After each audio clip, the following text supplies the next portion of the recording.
Estamos de volta para a segunda parte deste jogo económico. A tecnologia e, em especial, a inteligência artificial está a impactar, em definitiva, a forma como os negócios estão a mudar. E essa é também uma realidade no contexto desportivo. Com um papel absolutamente decisivo na monetização, a tecnologia mostra o caminho para que os clubes consigam encontrar fontes de receita alternativas para além daquelas que são as tradicionais. É este o tema da segunda parte do Jogo Económico, onde contamos com a presença de Nuno Mena. Nuno, muito obrigado pela presença, por este regresso ao Jogo Económico. Eu creio que a anterior presença do Nuno até tinha sido na altura da pandemia, em que fizemos através de aplicações, creio que através do Zoom, mas desta vez temos a oportunidade de ter o Nuno aqui no nosso estúdio para nos falar um bocadinho aqui da Inscam. O Nuno é diretor de New Business da Inscam, que é uma das maiores empresas do mundo em apps, em propriedades desportivas. Neste momento, mais de 200 a nível global. E começo por perguntar, Nuno, como é que chega a esta empresa e como é que esta empresa quer ajudar os clubes, os emblemas a monetizar? Bem, uma vez mais, obrigado pelo convite. É de facto um prazer e uma honra estar aqui convosco, agora pessoalmente. Melhor ainda. É verdade, melhor ainda. Não, nós a Inscam, como referi-me bem, somos provavelmente a maior empresa do mundo em termos de propriedades esportivas com as quais trabalhamos, sobretudo em entregarmos plataformas onde os clubes podem distribuir conteúdo, onde podem comunicar e onde podem estar relacionados com os seus adeptos, com os seus fãs e com os seus seguidores. Naturalmente, as aplicações são a parte mais visível, porque é o ponto de contacto principal com os adeptos, a web também, os sites também, mas, por exemplo, trabalhamos com os estádios e com as arenas de eventos, seja arenas como o Madison Square Garden, como o Gillette Stadium ou como eventos como a Fórmula 1, em Las Vegas ou em Miami, onde fazemos a gestão do conteúdo que passa nos diferentes ecrãs. Tudo o que passa, por exemplo, no Mercedes-Benz Stadium é gerido pelas nossas plataformas. E, portanto, aquilo que nós no final do dia fazemos é entregar quase um ecrã ou um local de consumo de conteúdo para os nossos clientes, que por sua vez entregam aos seus adeptos. Nós hoje temos, como referiram bem, mais de 200 propriedades desportivas a trabalhar connosco, 100 milhões de utilizadores todas essas propriedades, basicamente nos 5 continentes, desde a costa oeste dos Estados Unidos aos All Blacks na Austrália. Portanto, cobrimos basicamente as 24 horas do fuso horário global. Eu anteriormente venho do mundo dos dados, se quisermos, também uma parte importante do negócio, a parte menos sexy, se quisermos, porque era a parte não visível para o adepto, mas que é fundamental em termos de estratégia e de gestão de negócio. E agora, porque já tínhamos feito também alguns projetos comuns, quer na Inglaterra, quer na América do Sul, surgiu o convite e com muito gosto integrei a Inscam precisamente para ajudar e para colaborar nesta expansão fora dos Estados Unidos. Os Estados Unidos é uma área, é uma zona onde claramente estamos cimentados, foi aí que nascemos, trabalhamos com as Big Five Leagues, com cerca de 80% das propriedades dessas entidades, e na Europa e no resto do mundo estamos a fazer organicamente o nosso caminho. E esse é um caminho difícil, tendo em conta que esta também a realidade do desporto europeu também é um pouco diferente daquilo que é nos Estados Unidos. No entanto, o campo de trabalho é o mesmo, são os fãs, é a capacidade de fazer engage com esse público. Como é que está a ser esse caminho ao nível da Europa, Nuno? É um caminho, sobretudo, feito em 2 velocidades. Okay. Temos mercados onde, efetivamente, há uma visão mais empresarial do desporto, não só do futebol, mas de outros desportos. E depois temos outras geografias onde ainda não entramos totalmente nessa visão empresarial da indústria desportiva, que é uma indústria, como sabemos, movimenta bilhões de euros todos os anos, mas que muitas vezes tem processos de gestão menos empresariais, chamemos-lhe assim. E, portanto, temos aqui claramente duas geografias, 2 velocidades, Reino Unido, Alemanha, os países da Europa Central numa determinada velocidade, e eu diria que todos os outros ainda a ganhar ritmo para poder acelerar. Naturalmente, a tecnologia vai mitigar um pouco dessa diferença, mas ainda creio que há algum trabalho a fazer nessa perspectiva. Sobretudo, Jorge, ao nível daquilo que é a cultura desportiva dos adeptos, não é? Sim, antes de mais saudar o Nuno e agradecer a disponibilidade para estar connosco.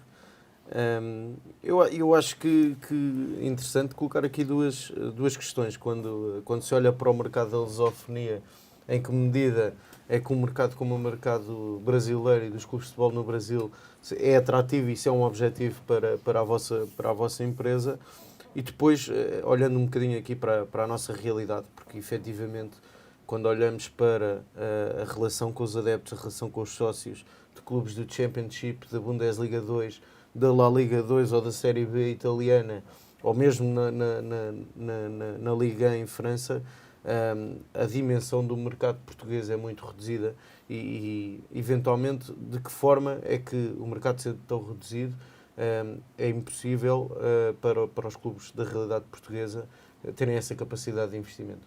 Porque efetivamente estamos em 2024 e há pouco até falávamos em off e vemos ainda hoje muitos clubes, mesmo da Primeira Liga, com muitas dificuldades de tesouraria, até com dificuldades, e isso foi público, saíram muitas notícias na imprensa sobre isso, com muitas dificuldades de tesouraria, até para pagamento de vencimentos aos jogadores e aos funcionários dos clubes.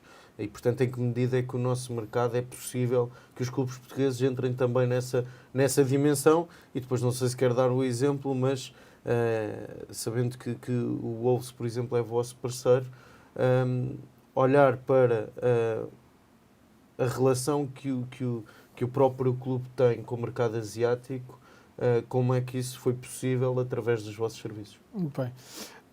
Divido aqui em duas áreas. Por um lado, o tema da estratégia de negócio. Eu costumo dizer que há quatro pilares para o negócio ser bem sucedido nesta área. Termos dados, termos conteúdo, termos ferramentas, mas sobretudo termos uma estratégia. Os dados, todos os clubes ou todas as entidades esportivas as têm, de uma maneira ou outra. Muitas vezes não sabem o que é que hão de fazer com esses dados. Exatamente. Conteúdo, existe imenso conteúdo, seja vídeo, seja fotografia, seja texto, portanto, existe. As ferramentas, há um mercado cheio de parceiros e de possibilidades de ferramentas, umas gratuitas, outras com valor de investimento. E depois a questão da estratégia, que acho que entendo que é aí que falta dar esse passo. Independentemente da estratégia depois implementada ou começando a ser implementada, temos que olhar para algo que é muito importante, que é o tema da personalização. E a personalização vai no sentido de eu começar a entregar não o mesmo conteúdo para toda a gente, ou não comunicar da mesma forma para todos. Nem falo de conteúdo, falo sobretudo no tema da mensagem. Pensemos, e um exemplo muito claro é, vamos imaginar que eu tenho uma base de dados de 10 mil pessoas, vou enviar um e-mail para essas 10 mil pessoas com o mesmo conteúdo. Diz-nos as estatísticas e dizem-nos os dados que nós apuramos e que são mais ou menos públicos, que se for rigorosamente igual, na primeira comunicação há um opt-out de cerca de 60% a 70%. Ou seja, no primeiro dia em que eu envio algo para alguém, perco logo 70% do meu mercado. E, portanto, fica ali com 30% ou 40% que depois vou ter que ir trabalhar. Portanto, é sobretudo esta questão de eu entender e construir um fato à medida daquilo que os meus adeptos ou que os meus clientes esperam. Sejam, porque vamos imaginar se é a pessoa que mora na cidade do clube, se é a pessoa que mora a 100 km e tem que se deslocar de carro e eventualmente pode ter acesso a um parking, ou um serviço de transporte de um parceiro do clube, ou a pessoa que, mesmo morando na cidade, não quer ir ver o jogo ou mora noutro país e, portanto, quer, de alguma forma, estar interligado. E, portanto, juntando aqui as modalidades. Exatamente. Por exemplo, há adeptos que olham e que são fãs de hóquei patins, ou de futsal, ou de handball, e que não são adeptos daquele clube exclusivamente pelo futebol. E esse é um bom exemplo, ou seja, se eu estiver sempre, por exemplo, a enviar para alguém comunicações sobre o futebol, mas que é adepto só de hóquei em patins e não liga a futebol, a pessoa vai deixar de consumir ou deixar de querer receber essas comunicações. E estamos a partir aqui do ponto, se quisermos, do ponto inicial desta jornada, que são as comunicações e é o primeiro contacto.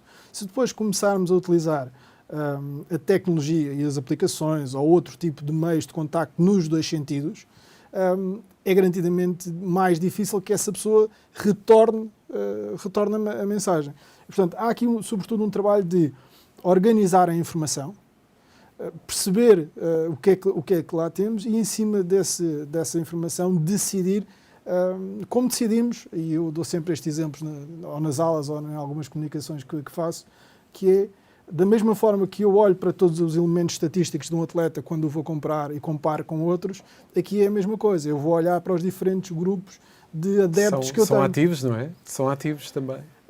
E há aqui uma discussão que se levanta já há algum tempo, que é até que ponto estes dados e esta informação não têm o mesmo valor contabilístico que os direitos desportivos de um atleta. Porque na prática são ativos intangíveis que nós quantificamos, no caso de um atleta, em virtude de vários fatores, o potencial, aquilo que ele já fez no passado, aquilo que esperamos que possa vir a dar no futuro, mas por outro lado temos aqui um conjunto de potenciais clientes que nós sabemos que podem gastar em média 1, 5, 10 euros e podemos valorizar em cima disso, mas naturalmente temos que ter essa informação organizada. E que enquanto adeptos não vão a lado nenhum. Exatamente. Podem estar inativos em termos daquilo que é as compras e a monetização, mas não vão a lado nenhum. Eu até acho que se olharmos para a realidade do futebol português, há aqui um mercado absolutamente extraordinário que me parece, de certa forma, algo por explorar até pelos três grandes e mesmo pelo Sporting Clube de Braga, que é a diáspora. Que acho que é um mercado gigantesco, porque alguns já terceira geração, mas continuam a ter uma ligação ao clube, e porventura não têm uma ligação tão forte porque provavelmente não são sócios e, portanto, seguem o clube nas redes sociais, mas não têm esta ligação tão forte quanto com... Aliás, nós por estes dias, um bom exemplo disso que estás a dizer, um bom exemplo tem a ver com, por exemplo, as imagens que nos têm chegado de Moçambique, a propósito daquilo que tem sido a celebração do título por parte do Sporting, e vimos uma mobilização à volta de um clube português que é interessante perceber, sobretudo até numa altura em que se fala tanto de reparações e de contas a ajustar com o passado. Mas temos um fator muito importante que é o gênio, não é? Claro, exato, mas, é importante, mas há sempre a questão dos ídolos é sempre importante, mas que haja a capacidade de transportar dos ídolos para que haja essa mobilização cada vez maior, é muito interessante, e esse trabalho que estavas a falar ao nível da lusofonia, provavelmente até poderia ser feito também para outros pontos geográficos, não é, Nuno? E a lusofonia, reparem, é o nosso mercado natural. Claro. Não vamos ter grande competição direta de outras ligas. No caso do futebol, mas podemos olhar para outros desportos. Se olharmos para as geografias onde as ligas europeias se estão a posicionar, a grande maioria delas não se posiciona, por exemplo, no Brasil, que será talvez o mercado mais interessante em termos de escala, mas também garantidamente não se posiciona ou em Moçambique, ou em Angola, ou noutros mercados lusófonos. Mesmo nas comunidades, mesmo nas zonas onde existem fortes comunidades portuguesas. Das comunidades, porque, dando por exemplo, hoje há claramente uma geração que é uma terceira geração, que porventura já não são, alguns até já nem têm dupla nacionalidade, sim, mas que continuam a ter ligação ao clube. Não sendo sócios, mas têm ligação ao clube. Eu acho que isso é um mercado absolutamente extraordinário, sobretudo, obviamente, para os três grandes poderem explorar, mas também para os outros clubes. E é aqui que a tecnologia entra, não é? Ou seja, é a partir daqui que nós podemos aproveitar tudo aquilo que existe no mercado, além das redes sociais, que naturalmente são a base para construirmos a pirâmide que depois vamos fazer então os adeptos subir em termos de valor, mas a tecnologia mitiga-nos essa distância e, portanto, elimina-nos essas barreiras de distância, e é a forma de eu, em qualquer parte do mundo, estar a consumir o conteúdo e estar ligado ao meu clube, e muitas vezes à minha cidade ou ao meu país, através do futebol, que tem de facto, e o futebol e o desporto têm de facto uma característica agregadora que nenhum outro setor empresarial tem. Eu consigo juntar quer os adeptos, quer as empresas debaixo do mesmo chapéu do desporto. E isso é algo que nenhum outro setor tem. Portanto, e falávamos há pouco até do conjunto de oportunidades que existe em Portugal, mas até, eu diria, a nível europeu. Mas em Portugal existe muito existe um contexto que nunca houve, ou seja, temos a centralização dos direitos de televisão a entrar daqui a 3 anos. E a precisar de uma mobilização? E de clubes a remar para o mesmo sítio. Exatamente. Temos alguns clubes que efetivamente já estão a dar esse passo e que desportivamente se nota também que vão começando a subir. Temos um Mundial em 2030 à porta, está aqui há 6 anos, portanto está a chegar. Portanto, temos aqui temos fundos, inclusive da União Europeia, que podem ser utilizados para a melhoria de infraestruturas. Temos matéria-prima, treinadores, muita jogadores. Matéria-prima, muita e boa matéria-prima. Portanto, temos um conjunto de oportunidades como as quais nunca tivemos. Temos 2 bons motores, se quisermos, que a própria Federação e a própria Liga, que estão hoje muito mais fortes do que eram há 10 anos em conjunto. E, portanto, existem essas condições. Entendo, até por exemplo, comparando com a comentavas do Brasil, entendo que, tal como no Brasil, há aqui um processo de renovação de alguns quadros que vai permitir que os principais clubes, mas também os outros clubes de baixo, ou que habitualmente costumam estar menos visíveis, possam ter uma melhor performance, quer desportivamente, mas até ao nível da gestão. Exatamente. Porque o Brasil está a começar a dar os primeiros passos em relação às sociedades anónimas desportivas. E, portanto, isso vai trazer todo um novo paradigma ao nível daquilo que é a gestão e a profissionalização dos quadros. Com dificuldades, como é natural, claro. Porque a lei da SAF é nova no Brasil. A nossa tem 30 anos e, portanto, está muito mais trabalhada e testada e otimizada, mas, de facto, estão a acelerar um conjunto de investimentos e de investidores no Brasil que vão trazer essa profissionalização, que representa um risco para nós, Portugal, e sobretudo para o futebol europeu, quando de repente depois também já temos a Arábia Saudita a desviar também um pouco do fluxo de dinheiro. Portanto, esta alteração na geopolítica do futebol, que de antes era algo mais ou menos controlado pelos clubes europeus, sabíamos que iria andar sempre aqui à volta. Agora temos um ator novo. Temos o Brasil que, de facto, se alavanca o seu potencial, cria também uma dificuldade para a exportação de talento para a Europa e, portanto, começa-nos a colocar aqui numa posição, não diria ainda difícil, mas pelo menos mais exigente, se quisermos. Para finalizar, Nuno, já estamos mesmo na reta final desta segunda parte do jogo económico, mas estava a ouvi-lo a falar de todo o potencial que a tecnologia nos traz e gostaria de perguntar relativamente àquilo que é um aspecto que nós trazemos muitas vezes aqui ao jogo económico, que é a nova forma de consumir desporto. Sim. E mais concretamente futebol, que tem um modelo competitivo, às vezes difícil de assimilar, sobretudo pelas camadas mais jovens.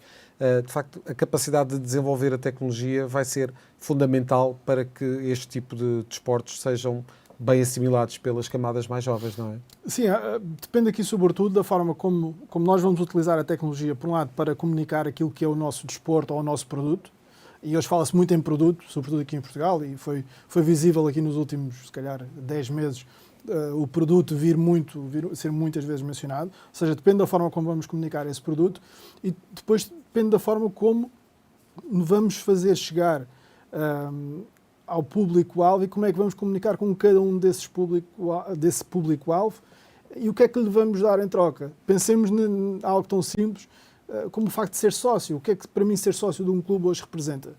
É só a afiliação àquele clube? Para isso continuo a gostar do clube e não tenho que investir ou pagar algum dinheiro. Portanto, hoje o padrão de consumo alterou por gerações, naturalmente o grau de atenção ou o grau de consumo, ninguém está 90 minutos a olhar para uma televisão, nem nós provavelmente estaremos, mesmo no estádio se calhar estamos a olhar para o telefone. Portanto, a tecnologia vai-nos ajudar a moldar a forma como entregamos o produto aos diversos tipos de clientes que temos, sejam eles individuais, sejam clientes de empresa também. Naturalmente, são uma parte muito importante aqui do processo. Muito bem. Nuno, obrigadíssimo pela presença neste jogo económico. Nós, no jogo económico, somos uns apaixonados por tecnologia, portanto, o Nuno de certeza que vai voltar ao jogo para nós podermos ir discutindo como é que se vão encadeando todas estas peças de Lego e como é que elas se vão encaixando naquilo que é o futuro do negócio do desporto. Muito obrigado, Nuno, pela presença neste jogo económico. Partimos já a seguir para a terceira parte do jogo económico e para as escolhas desta semana.